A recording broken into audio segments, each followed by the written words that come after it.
What is up, everybody? It's the chairman of the United States Department of Nerds, where we are for the people, by the people, and of the people.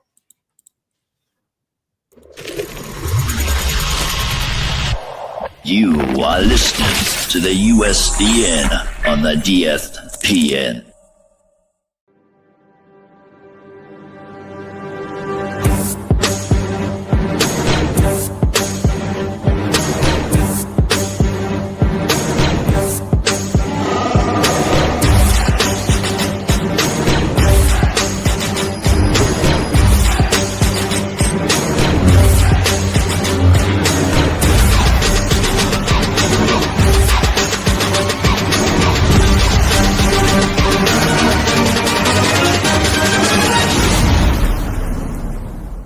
It's a trap!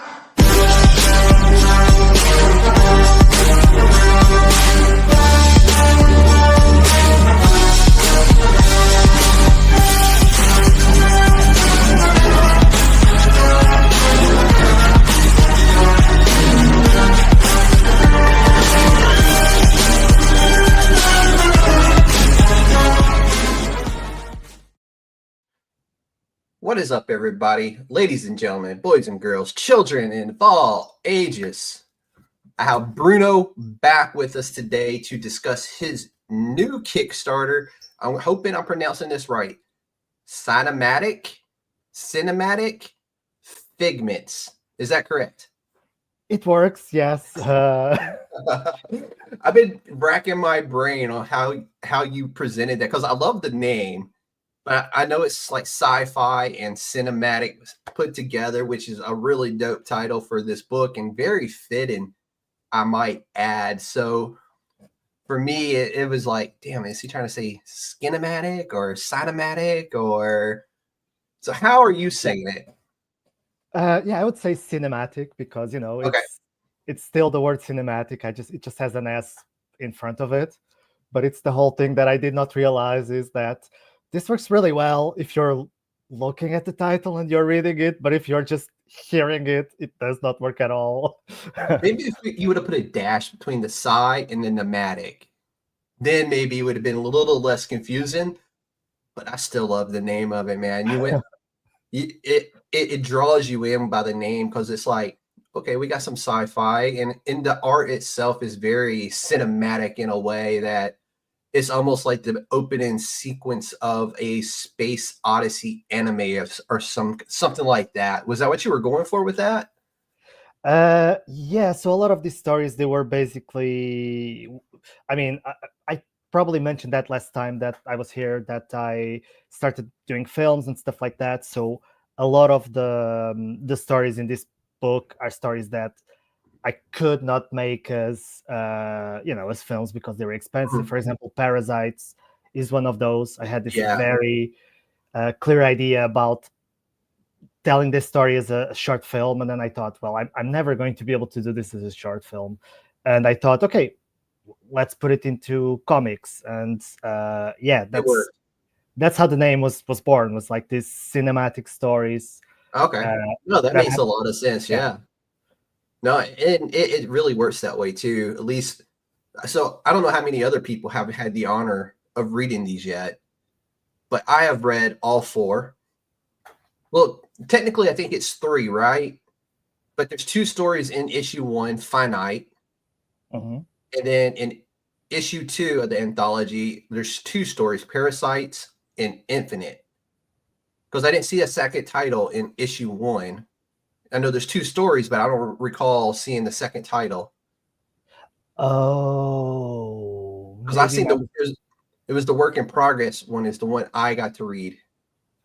Yeah. Basically, what I sent was like a review copy. Not a lot of people have read it yet, I think. So yeah, but I'm in a special class because I'm happy I've got to read it because dude, I was blown away. It was another one of those where I'm on the edge of my seat and I wanted more from it. Like, I'm like, God, he's going to leave me like this again on another. Like, come on, Bruno, give me more, man. Yeah, I just write things without endings. That's the no, I'm kidding.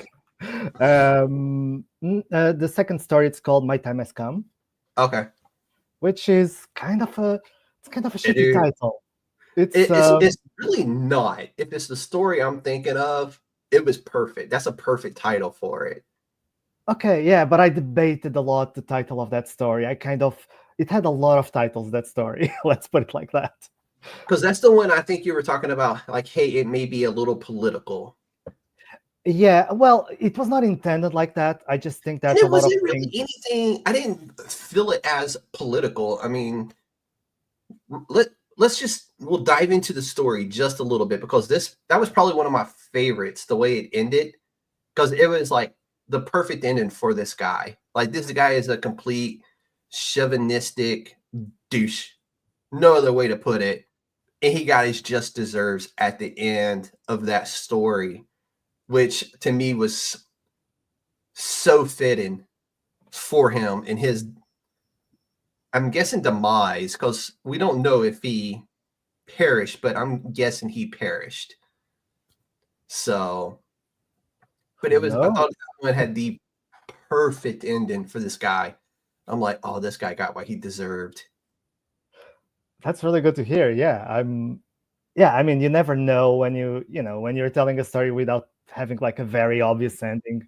You're always like, are people going to get it? Are people going to like it? It's good to hear that. No, that one, that story was, of the four, and I liked all four. That was probably my favorite because the whole time I'm reading the story, I'm like, God damn, this dude's an asshole. He's everything that society doesn't need. You know what I'm saying? Hmm. And for him to get his comeuppance was like, hell yeah. Like, he got what he deserved at the end. Yeah, and I think when I said it's a little bit more political, it's really because of the whole, the way he behaves Yeah, yeah. is politicizing things that, in my opinion, are really not politics. No, You know, you're absolutely right.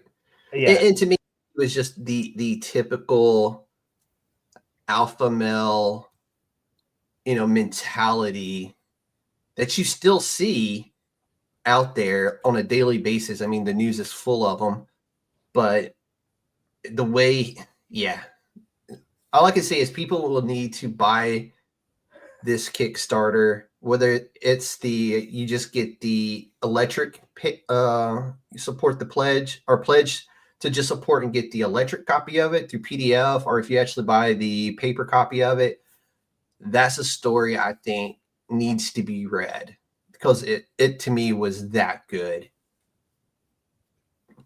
thank you. Yeah, it's very good to hear. Yeah, it's probably the more traditional one, to be honest, from the four.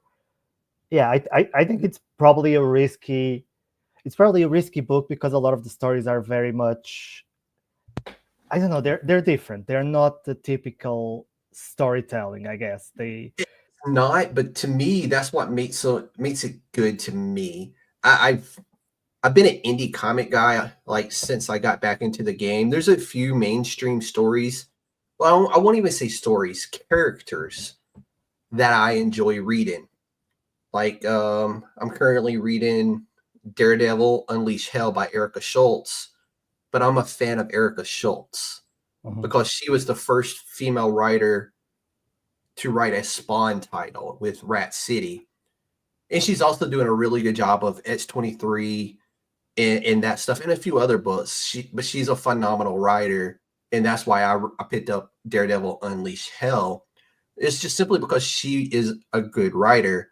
But me following indie comics basically from the beginning, from James Tynion and those guys, I've always like appreciated their stories more because they're different. They're not the mainstream superheroes that we're Yeah, used to. So that's kind of what's always drawn me to titles like this, is that they're not the mainstream stuff. They're it's a different type of storytelling that not everybody is going to enjoy. But for me, with this one in you, I think there's something there for everybody. yeah, you were talking about Tinian. Yeah, absolutely. I mean, Department of Truth is such a good book. So the Department of Truth, World Tree, House of Slaughter, Something is Killing the Children. His new one that's all about the cryptids and stuff like that. Phenomenal storyteller. And he's got a laundry list of titles right now that there's something there for everybody. And that's what I've always appreciated about him, is that he writes for everybody. Like, you could pick up one of his books and go, oh, I don't like this. Pick up a different book, start reading it, and realize, oh, damn, this is Tinian. Maybe I should go back and read this other book that I said I didn't like because this one's so good. But I think my very first title of his that I ever read was Something is Killing the Children, and do not spoil it. In the house of the nice house by the lake. Yeah, that's really good. Do not spoil it. It's here, but I still haven't read it. Oh, bro, you're going to love it. House of Slaughter just finished with issue 30, and dude, the way it finished, it set up the next arc of Something is Killing the Children that comes out next month in April. So I'm super excited about that because I've been such a huge fan from the very beginning. Like, I went out and found, like, because I got into it late. Mm-hmm. So I had to go back and like hunt down individual books. And I know some people who have collected every cover, which some of these books have 10 to 15 covers. Wow. And they get them all. I just wanted one cover.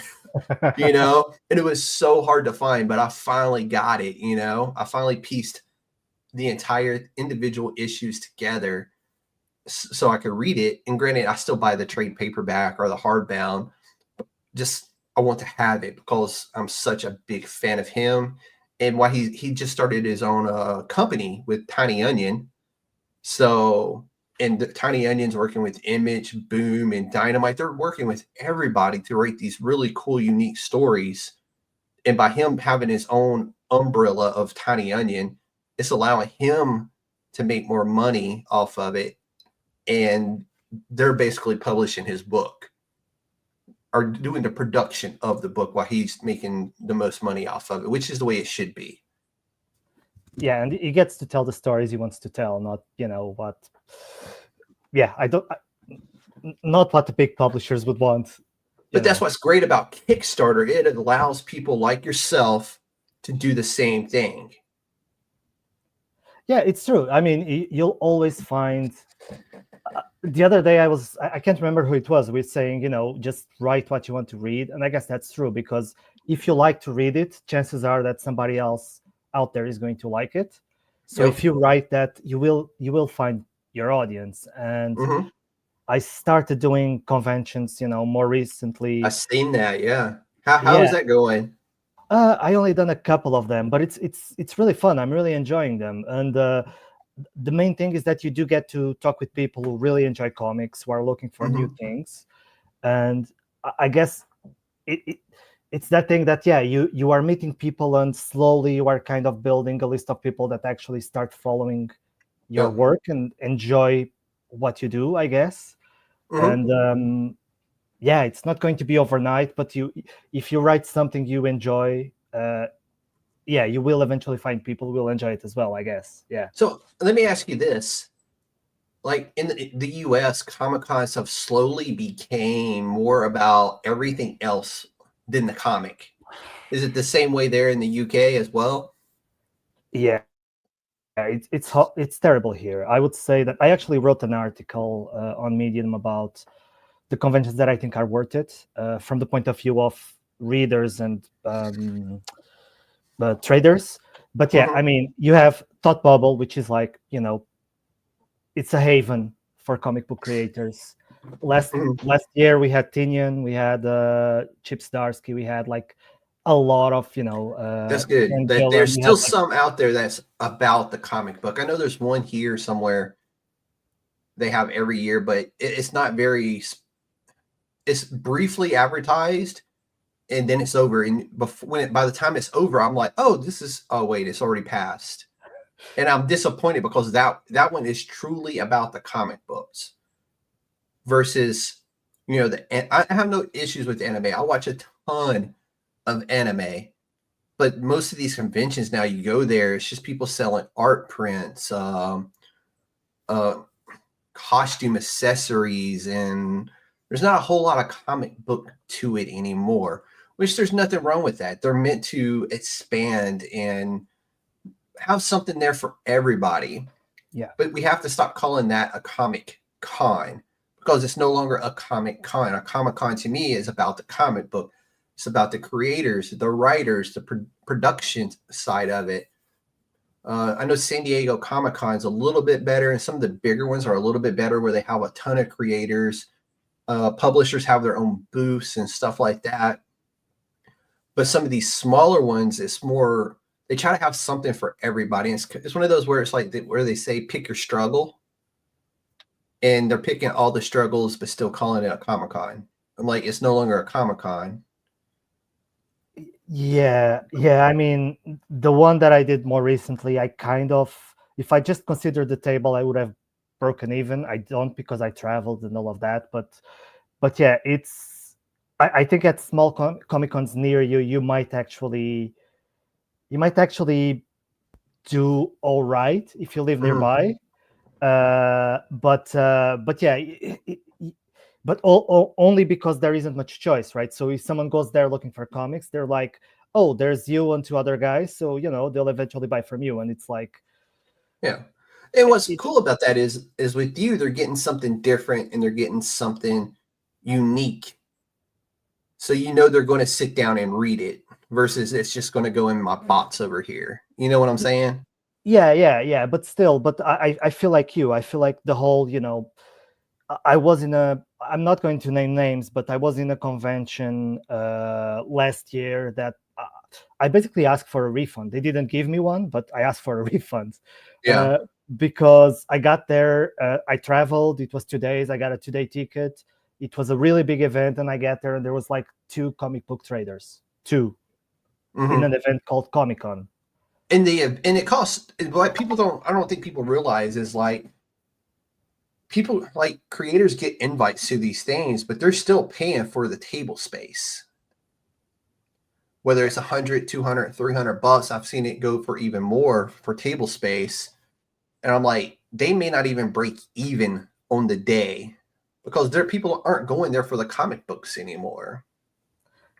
Yeah, and that's been the thing that I've been kind of trying to incentivize. I criticize conventions a lot. For example, MCM is a big one in the UK, and they are still one of the best, at least in London. Birmingham, not so much, but London, they are still one of the best. And I did not get in, unfortunately. I'm not salty, but but even when I criticize, Just like caramel, buddy, you're a little salty. Yeah.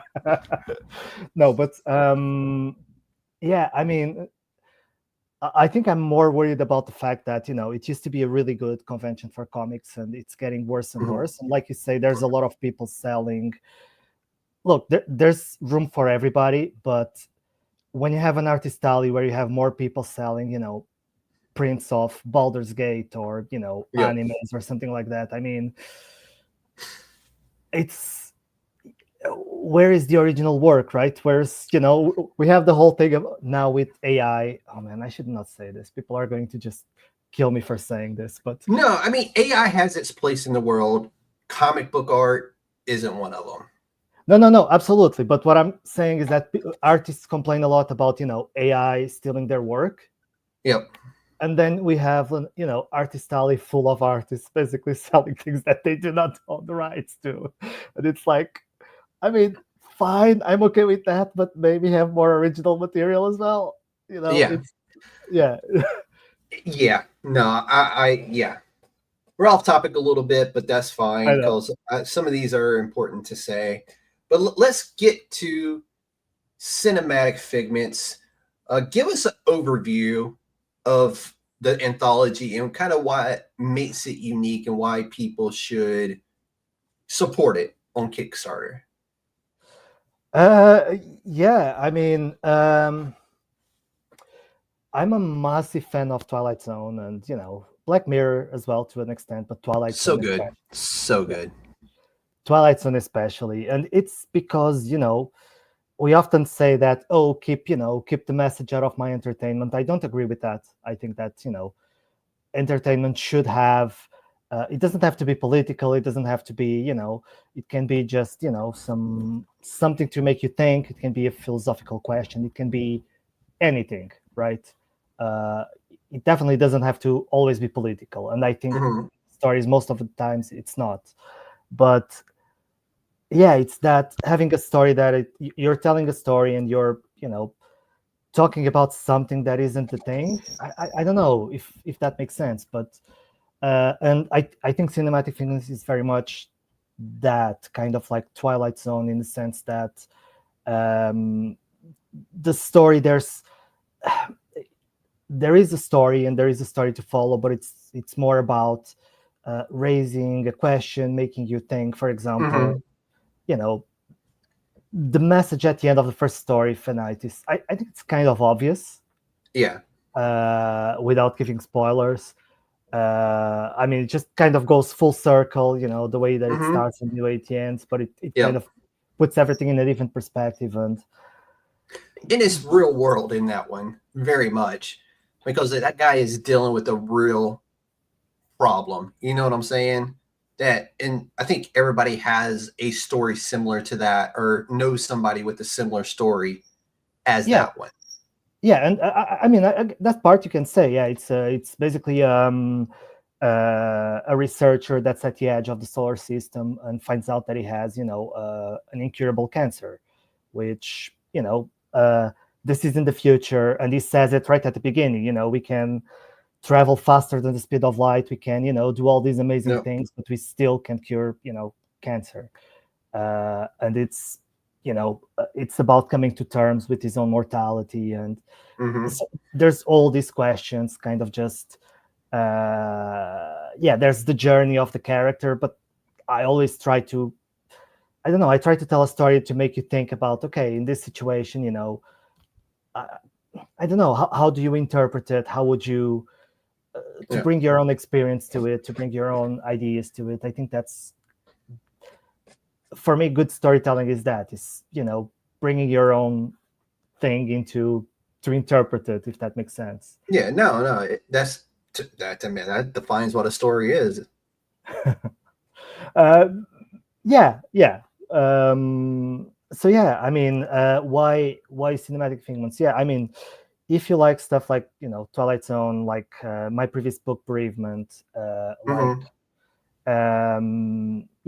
Black Mirror, even Star Trek, and that sort of thing. You brought up, like, you pose a question within the story to make you think.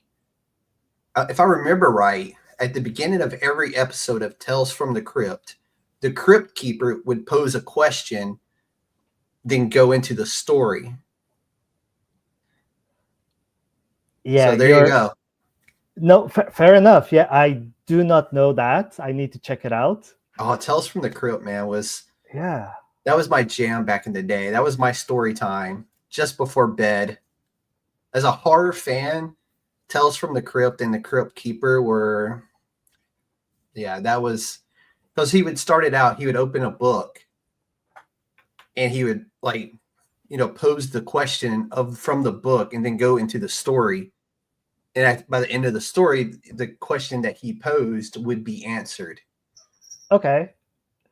I mean, I think in this case, it's like more, I try not to, I don't know, answer it obviously. And I guess that's, where you say that, oh, you're going to leave me hanging, and, that sort of thing, is that, I try not to always give like that answer. Yeah. Well, you leave it open for people to derive their own answers from the story. And the only one that I think that I've seen that was like a real finish, that where it poses a question, but you kind of know, was that second story from book one. So, and to me, like I said earlier, that had the perfect ending. It didn't need to be said. You just kind of knew. Yeah, and I guess that's why that's the more traditional story, I think, from the four, is because, I think it's a more, it has a more of a conclusion. Yeah, the other ones are very much like, your Twilight Zone sort of thing. So if you do like that, I mean, you probably are going to like that. I mean, yeah, like I said, there's 4 different stories. They range from different themes, like, uh, life and death, mortality, from, struggling with your own inner, I don't know, demons, addictions, that Mhm. sort of thing. There's a lot of, there's a lot of So the different. last one, Infinite, which Mhm. was is a perfect title for this for that story. It was very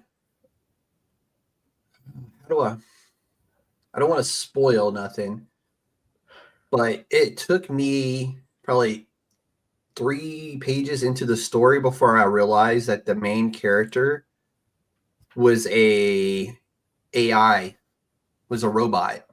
Mhm. And I was like, oh damn, that's a okay, cool. I'm like, I didn't see that coming because he keeps talking about his father. And Mhm. then it's like, okay, his father. But then when the name of the story is infinite, and what he's doing is potentially an infinite thing. So I was like, how is this guy still going for this long? And then it's like, oh wait, this is a robot. This is an AI. So that was a cool story too. Yeah, I really like that. I mean, that one was something that I just woke up with, like the voiceover, that the captions of that story. This just kept coming to my mind, and I kind of just put it in my notes, and then I just created a story around it. It was like a really different process for that. Um, so, That but was a yeah, really fun one. It makes you it made me think like, dang, this dude's literally on a never ending mission, like a never ending journey, as far as the reader, can tell. mhm. So that one to me was really unique in that he's just out there. It's just him. And with it being an AI and supposedly machine learning and everything, he's very human characteristically. And as far as he's going, that's got to be lonely as hell. Like his own inner turmoil that he faces day in and day out, just alone with nobody there. Mhm. Dude, that to me in and of itself would drive me mad. Yeah, yeah. I mean, the funny thing about that story was that, so this whole book was written, I don't know, 4 or 5 years ago, so before AI was a thing. Mm-hmm. And there's actually a part in that story where he's making art. So you have an AI making art. Yeah, yeah. And yeah, I find it really, I don't want to say funny because there's nothing funny about it, but it's the whole thing of, that was written like 4 or 5 years ago, Mm-hmm. and That it was would have released been right now. on the kind of right on the cusp of when AI was becoming or starting to become like a mainstream, everyday talked about thing. It was like that Yeah, 2020, 2021, right around COVID is when AI really started feeling like it was getting like pushed more mainstream. yeah, but it wasn't still. I mean, we still didn't have, like, Will Smith eating spaghetti, right? We still, Yeah. there was still that. It was still not being used to create, images or video or Mm-hmm. anything like that. Yep. And it's really weird now to read that story and to see, oh, this is kind of a self-fulfilling, I don't know, this thing is happening now. No. It's like, Yeah. what are people going to think about that? We don't know. 5, 10 years from now, shit, that may be an actual thing going on. We don't know. So Or yeah, but how fast that will go, Because I mean, we're still in the beginning stages of this.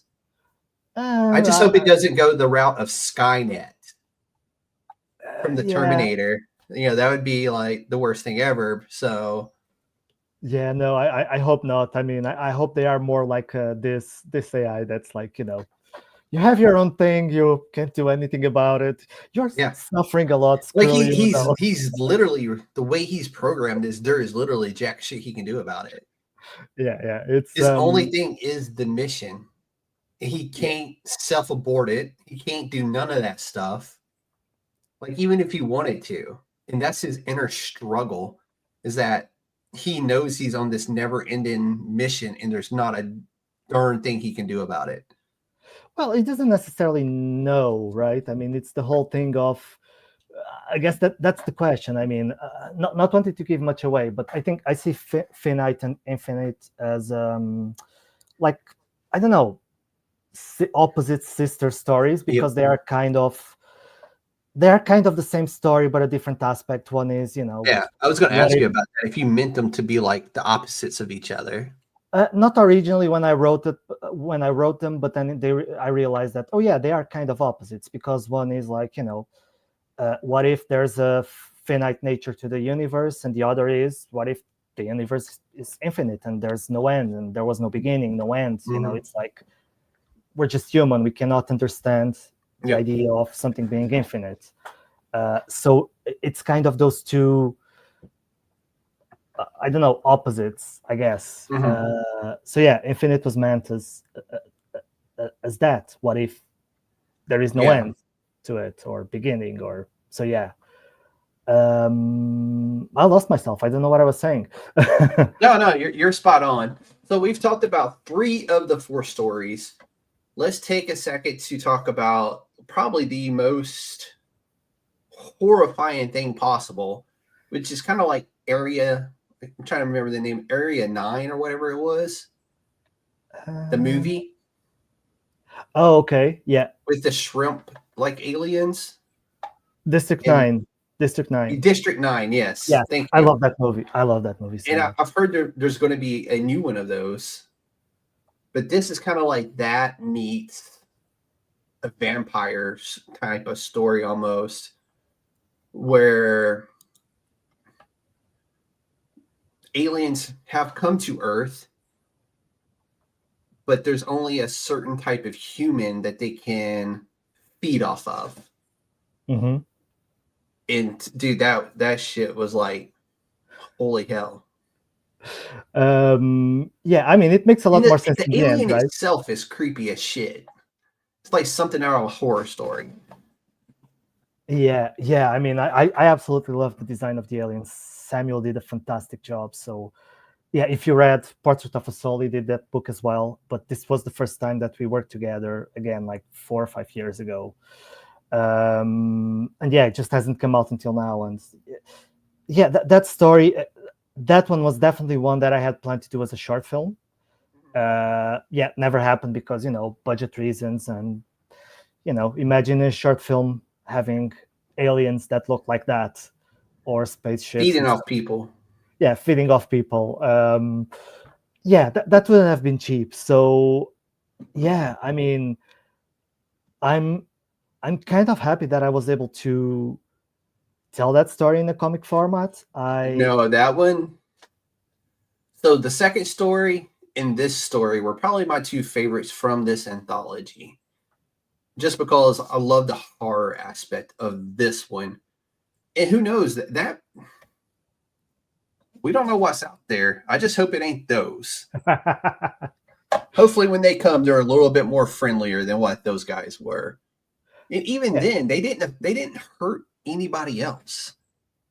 It was just a particular type of human with a particular type of blood that they are interested in. Yeah, that they are interested in. You didn't say what kind of blood or anything like that, or what type of, blood, whatever it was that these people had in them. But geez, like, just imagine a horrifying looking alien sticking a straw in you and sipping it from the tap. That is scary as hell. That's nightmare stuff. Yeah, and again, it's not, like all the other stories, it's not really about the aliens. It's about that last panel that kind of just yeah, it's I feel like if I had written that now, I probably would have made it a little bit different. I would have made it a little bit more obvious, because that last panel might kind of get lost in the page. But it completely changes the meaning of the story. But until then, it's like this horror thing of, I don't know, these creepy creatures kind of just drinking straight from your veins, sort of. And and taking you to like this weird facilities with just the thing that nightmares are for, with all these devices just made to kind of just get into your body. It's yeah, it's really cool. And and I'm really happy that I got to do this with Sam as well, because he has this realistic style. Let's take a few minutes and tell us who else you worked with on this, because we haven't gave the shout out to them properly yet. So who are your artists on this one, and who did like the penciling and the coloring and all that stuff, the covers? Oh man, there was so much really. But yeah, the first story was I'm going to butcher his name, but Ozo Eziogo.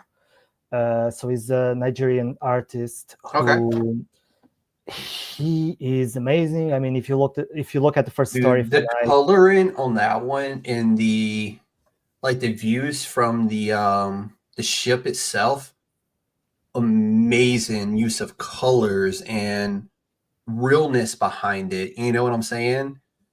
He did a fantastic job on that story, and all of them really are really good. But that first one is so vibrant, and like the views beyond, the windows is what sold that story and made it so much more, to be such a sad story. It is such a beautiful book, from the terms of the art and the color and stuff like that. Yeah, and if you see, I've seen his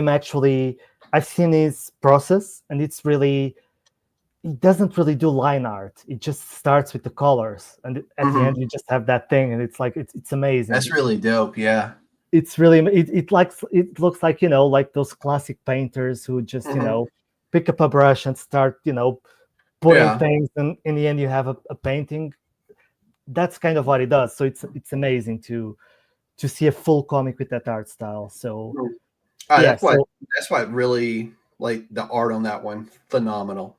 Ozo did the art and the colors. Ferran Delgado did the letters. He worked a lot for Marvel and DC. He's great. I mean, I loved what he did with the lettering towards the end of the story. Not wanting to give anything away, but just it's just, I know exactly what you're talking about. Yeah, it's just so good. Second story was Rifan has a studio. So basically, it was one of his artists. He did the coloring. Okay. And so it looks just fantastic. It was lettered by Rob Jones, which I had worked with before in another book, in Prey, and he's also a fantastic letterer. Who else? Samuel Vargas on Parasites, and it was lettered by Mattia Zanetti, and he also lettered Infinite. Okay. And art. That one had really good lettering in it too, like those two stories, like the placements of it. Because to me, people don't think about it this way: lettering and placement of the lettering and within the story can make or break a book. If done properly, it's amazing. But you see some out there sometimes, even in mainstream stuff, where it feels like the lettering takes away from the story that's being told because of the placement. Yeah. Are they trying to put too much in one panel or one page? Yeah, the pacing is, the lettering is essential for pacing, really. Yeah. I think pacing is, I don't know, I feel like unfortunately in comics you don't see a lot of, I mean, I'm not claiming to do it better than anyone. Probably a lot of people are going to disagree with me on this, but a lot of comics seem to have lost the, art of pacing properly Mhm. a book. And, there are some amazing, writers, letters, Yeah. artists out there who are really good with it. But there's also a lot of, books that is just like, oh, just dump, a Yeah. million words into a panel. And I'd rather they give 2 or 3 more pages inside the book than just splurge a whole bunch of words on paper. You know what I'm saying? yeah. Is it cost effective to dump it on one page? Yes, but it takes away from the story that's trying to be told by the artist or the writer, I'll, or I'll, I'll by I'll go further away, and I'll say that in some cases that's actually the right decision, right? In some cases, yeah. you do want to. So in one of the books that I'm working on, Flame Vault, I have a page that's literally a black page with a ton of text, like Mhm. a ton of text. But for that story, it makes sense in that panel to Yeah. have all of that. I think it really is. It really is about the pacing. It's Yeah. yeah. I think that in some cases it makes sense. Most times, probably it should be 2 or 3 pages. Yeah, like you say. Mhm. Yeah. Yeah, and like I said, it all depends on the story being told and the art that's accompanying it. So, but I thought those were done brilliantly just because of the way they were done. It's not too much, it's not too little. The wording is in the right spot for the panel. It was done great. So, and a great letterer is they Mhm. know how to do that. Yeah, absolutely. I'm really happy that all the letters that I worked with, they are fantastic. And those guys don't get enough love that they deserve. No, and And I I know still. I'm guilty of this. I am guilty of it 100%. When I'm posting up my comments of the week and my recommendations, I give props to the artist and the writer. I give props to the interior, but I never give props to the letterer or the penciler. And I don't do that intentionally. It's just there's not a lot of room on social media. Like you have to pick and choose your battles. Yeah. So for me, like what I've decided is I keep it basic now. I give you the publisher, the writer, the issue, the artist. I'm seeing a lot more of the cover artist and the interior artists are usually one and the same with some companies. So, and I'm not leaving out the letter or the penciler and stuff like that on purpose. I'm just trying to keep it as simple as possible for myself because I only get 24 hours a day and I would like to get 8 hours of sleep within those 24 hours. Imagine that, wanting to rest. So sorry, just to complete, because I didn't give. Yeah, So go ahead. Sorry. there's always Erwin, and I'm probably butchering his name, Erwin J. Rosa, in the art of the last story, which I haven't mentioned in the either. And yeah, I mean, it's what you see. It's amazing. His art style is fantastic. Yeah, he also did one of the covers, and yeah, then the covers. Yeah, Linden So Wine. those two covers that you sent me were absolutely phenomenal. I used both of them when I was doing the advertising for this show, and even the thumbnail that you'll see for or the thumbnail that I used to advertise this show today before we went live. I just did the top portion with the cinematic figments, but the use of the colors with it and the way the title is and everything, I thought were phenomenal. I don't know if you can, on the one cover, are you going to leave it that way with no title on it, like a virgin copy, or are you going to have the cinematic figments on there? Going to have it. So Okay. I already asked. So the first cover was Lyndon White who did it, and he did the Mhm. logo. And I just asked him to kind of just place the logo and adjust it Yeah. for the other covers. Because I thought on So the yeah, second the other. cover, like that you sent me, that one was pristine. If you just had that as a Virgin exclusive, would be an absolute banger, because I absolutely love that cover without the title on it. But that's just my opinion, and I love Virgin covers like that, where you just That's have probably the art of the cover. that's probably not a bad idea, actually. I get one every now and then. I just really enjoyed that cover. It was, everybody has seen it. It's a beautifully done cover. Shout out to the artist on that one. Like, you could have both, but that one without that title on it, and just that art was in the colors, I thought was phenomenal. Yeah, so the artist was Max Bartolini, and it's fantastic. That cover is, yeah, I mean, working in Anthology is really messed up to give credits to everyone or to talk about everyone, because there's so many people. But yeah, I mean, it's really hard to not to, because everybody did. I mean, the covers, they are all gorgeous. I mean, yes, Lyndon's cover is gorgeous. Max cover is gorgeous, and they're very fitting for each book that they represent. But yeah, I'm a fan of Virgin comic books like that, and I was like, wow, if he's doing this as a Virgin, right on, because that's freaking perfect. I might. Yeah, that's kind of a good idea. I might do that. Hey, like I said, I get one every now and then. Thank you. So we know your creative process. You're kind of like all over the place with it. You just get ideas and inspirations from everywhere. So we're not going to dive into that again. Let's see. Okay, this is a must. So we're talking about your new Kickstarter. What rewards are you going to have this time with this Kickstarter? Right. So I'm trying something new here and going really simple, which is you can get books. Imagine that. Kickstarter about comic books where you can get books. Hey, yeah. I mean, I see some where there's so much stuff. And they've gone out. They've already spent 10, 15, 20 grand.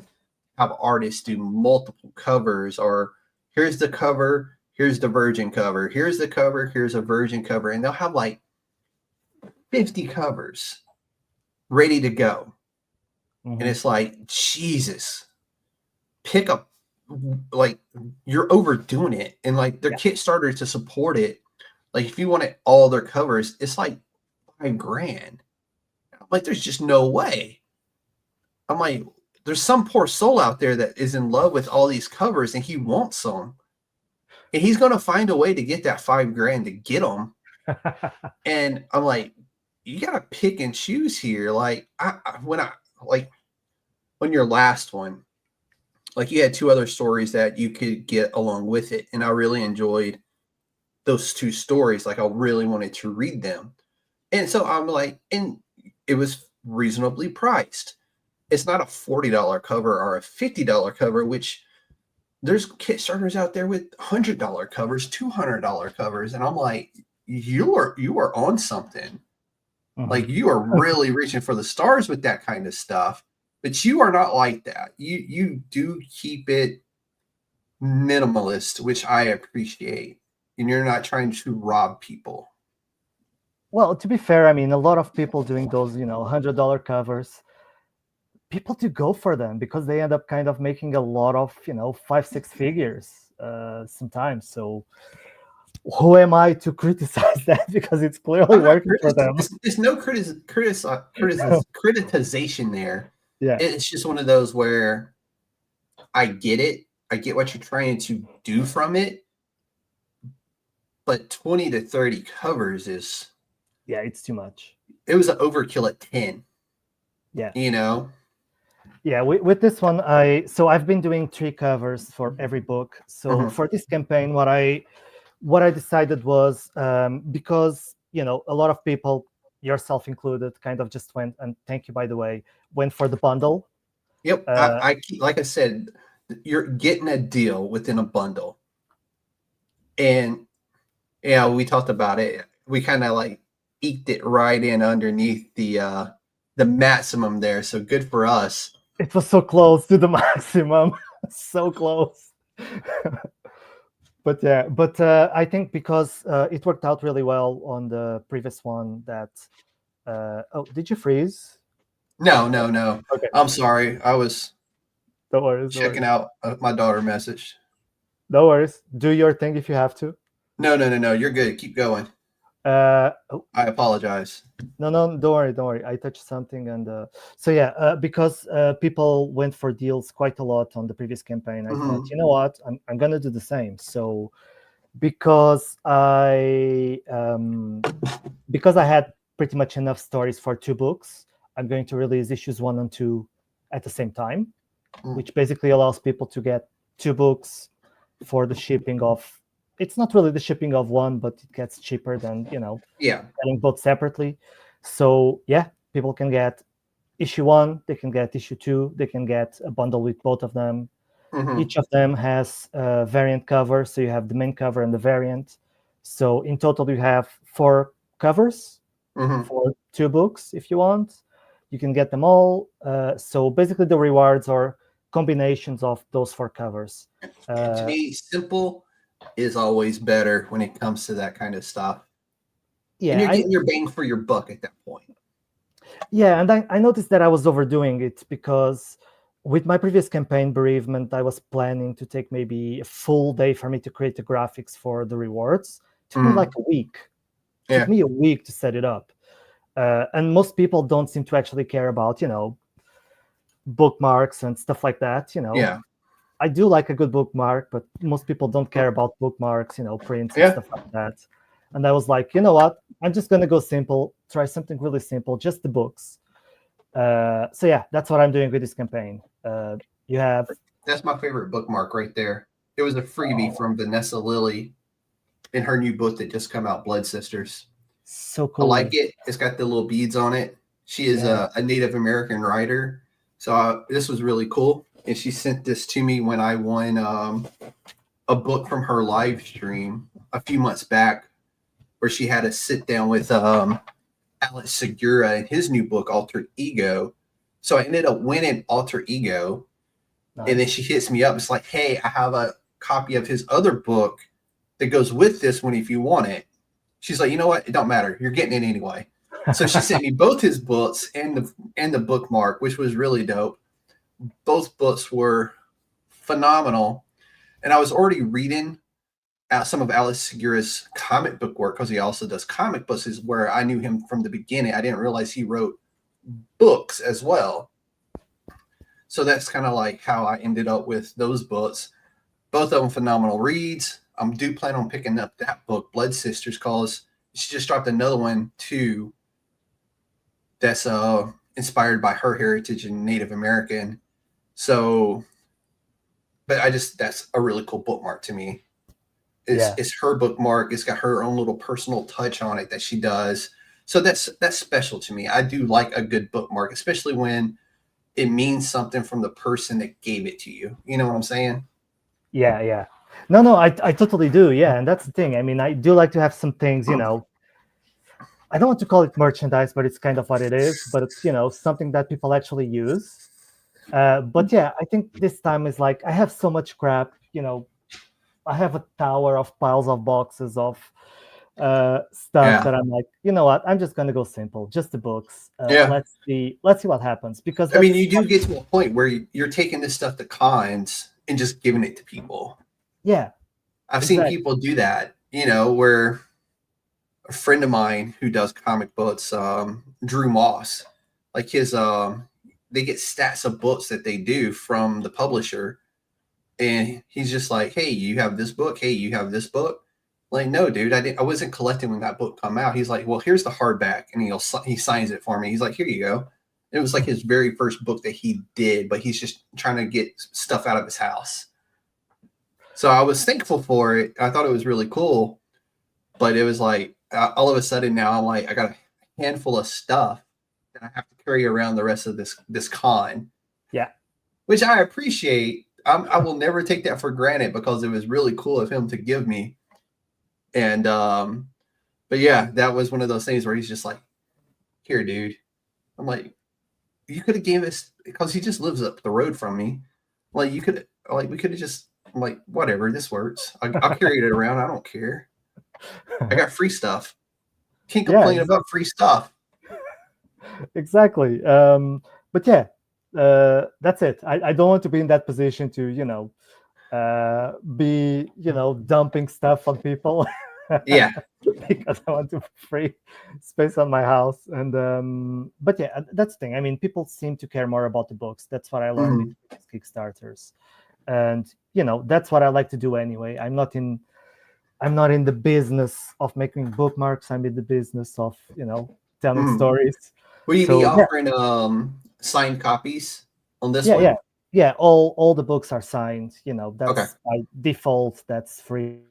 Yeah. That's I'm not going to charge an extra £2 for a signature, like you see sometimes. Dude, a lot of Comic Cons that I've been going to, some of these signatures, granted, they do it because there's resellers out there trying to make a buck off a signature. So I've seen people where it's like $50 after the first one because they know you're trying to resell. Yeah. Which I appreciate them doing that because that makes their signature more valuable. I mean, if you're someone who's who has a name that people actually might want to buy with the signature, fair. I mean, but yeah, I'm not there yet. I mean, never Yeah. get there, so you get it for free. Yeah. So it's funny because we got this Comic-Con coming up here that me and my daughter will be going to, and I was looking at the guest. So originally Alyssa Wong was going to be there, who's writing Psylocke right now, and she canceled, which was fine. But then I was like, okay, well, she's not going to be there anymore. Who else is going to be there that I'm interested in? And Vanessa Del Rey is going to be there, and Tula Latoy is going to be there, which is two other female comic book artists and writers that are going to be there that I'm like, dope. I'm getting those signatures for my personal collection for me. Because like even the cons now force the artists to charge, and they take the bulk of that money that they would make, which I think is completely fucked up. Yeah. I mean, yep, first signature free, anything after that. So if their signature's $5 or $10, the convention is taking a cut of that. And oh, by the way, they've already had to pay to have a booth. Well, it depends. I guess I think some would be invited, and the big names. Well, I mean, these they were probably invited, so they were probably given a table. But at the same time, I think it's not right for anybody to take a cut of their profit from their name. You know what I'm saying? Yeah. It's really messed up. Yeah. But yeah, you don't get any of that with me. You get like free signatures, books for fairly cheap prices. I think they are priced like £5 or £6 each, something like that. And then you have like bundles, all combinations, because you have like 2 variants for each. You have like 4 combinations of whichever you want. You can get all of them, and you can get one with the previous books that I've done as well. So you can get like 5 books in one go. So all Great deal. just books, and then you have the digital things as well. Yeah. In case you want it. But yeah, it's really going for simple this time. So let everybody know when this Kickstarter will kick off. Yeah, so we are on the 23rd, so another 48 hours, well, a little bit more. So on the 25th, yeah. Because I think I originally said the 28th, so it's now the 25th. If I said 28, then because you were kind of on the fence between the 25th and the 28th, I believe, is what you sent me both, but you weren't 18th? Sure. 18th, maybe. Okay. Might have been, yeah, because I was either this Tuesday or the Tuesday before, so it was probably that. But yeah, I mean, yeah, 25th will be the day that it's going out, and yeah, just if you like sci-fi, if you like, you can read the log lines. If just talking through them is not like it's not very well. If it wasn't enticing enough just talking about it, you can read the log lines in the Yeah. Kickstarter page. And I'll be sharing it across all of my social media platforms as well. Thank you. Yeah. So as soon as it's live, I will literally take your post, repost it on Blue Sky, and then repost it across all my other social media platforms, as I always do for you and anybody else who comes on and wants to talk about their Kickstarter. I'm not a one person show here. Well, I am a one person show, but I'm not just here to support Bruno. I am supporting Bruno, but I support everybody if they want to come on the podcast and talk about their work. I'm here for it. That's literally why I created this podcast, and it was one of those directions that I wanted to go in eventually, that I'm finally getting to go in and support and giving artists like yourself a platform to come on and talk about their work. And that was like, it was a small goal that I didn't know would be achievable, that I'm now achieving. So I'm here for it. I'm all about it. More power to everybody who wants to come on and do this. So definitely come on, because it's great fun. Yeah, you get to talk about your thing with a guy who's actually a proper comics nerd. Yeah, I comic books are my thing. I mean, I got stacks over here. Look at this. Yeah, that's my current reading pile. Oh wow. It looks like a lot, but there's duplicates in here. Okay, it's really not that much. Like Boom Studios released The Last Boy, which is a Peter Pan retelling. So I got like 4 covers from it because I couldn't decide what I wanted. So I got 4 different ones. Dan Panesian, who wrote it, is a phenomenal writer. He had a cover in a Virgin variant of that cover. I picked up both those covers. There was a cover with Captain Hook being chased by the crocodile. Could not pass that up. So I couldn't decide. So I went with the group, because I was like, oh, that's so cool. And there's a one with Wendy on it. Yeah. It was just, they were all so awesome. So and Absolute Flash came out this week as well. So I picked up a David Nakayama cover from there, and a Clayton Crane cover from Absolute Flash, which Absolute Flash had like 15 covers for #1. Wow. Yeah. So you are the target audience of, those people who actually release a book with. And I love talking comic books. So I love for people to want to come on. I want to make this a place where comic book artists and writers can come, talk about their work, share their work with others. And to me, that's like my ultimate dream goal, is just having this place where a comic book artist, a comic book writer can say, hey, USDN, can I come on and talk about my new project? And I love it because I try to make this as easy and as simple as possible. You have to do very little except show up. I do all the advertising. I do all the setup. You literally just get a link in your box saying, click here and join. And I can confirm. I make it simple. I mean, I don't know what else to do. No, so spread the word. I'm here for you artists and you writers out there who want to get your projects in front of people. I'm here for that. Yeah, I definitely confirm. It's just that simple. Just show up and everything is set up for you. It's mutually beneficial. It helps me grow. It helps you grow. And I'm really hoping that this becomes kind of like my only thing, is sitting down with artists a few days a week and just talking about their work and comic books and whatever else they want to come on and talk about, because it's fun for me. It's not like doesn't feel like work. I'm talking to my friend Bruno. It's as simple as that for me. I'm talking to my friend Bruno, and my cat back there is about to get her butt busted because she's on a shelf she shouldn't be on. Yeah, she acts like I can't see her. She likes to jump up there and lick my Legos. That's all she does. She will lick the Legos. I don't know why. but that's what she does. That's But what cats do. Bruno, let's close this out. Remind the people when Cinematic Figments is coming out, and tell everybody where they can find you.